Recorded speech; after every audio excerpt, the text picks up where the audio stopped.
Do you remember Goldilocks?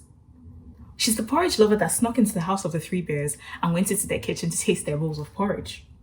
She tried the first bowl, found that that was too hot, before she tried the second, found that that was too cold, and then tried the third, which was just right. Well, we have something in common with Goldilocks, and that is that when we need to use medicines, sometimes doctors have to try different doses before they get it just right. And that is because genetic differences between people mean that our enzymes break down drugs into their active forms in slightly different ways.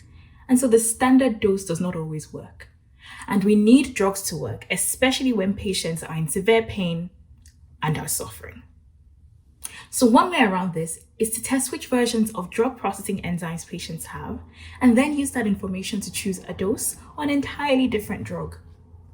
So that sounds simple, but can we do this for every disease and every drug? Well, it depends. If drug A is broken down by enzyme A, then we can see how changes to enzyme A affect drug A. But if drug A is broken down by multiple enzymes, it's much more difficult to keep track of how changes to these affect drug A. But luckily, there are some families of drug enzyme interactions that we can keep track of. And one enzyme family that's involved particularly is called cytochrome P450. This has 57 different members, but one of the most important is called CYP2D6. This particular enzyme breaks down up to 1/4 of all known drugs, and it also has up to 100 different versions that affect its drug processing abilities. And this is important when you think of its targets, like a painkiller called tramadol. Now, tramadol is broken down by CYP2D6, and some versions of CYP2D6 give too much tramadol, others give too little, and some give just the right amount. And in a large group of people, about 10% would have too little, while about 2% would have too much. And having too much tramadol can feel like experiencing an overdose with symptoms like confusion, nausea, and shallow breathing, while having too little means that patients are still suffering.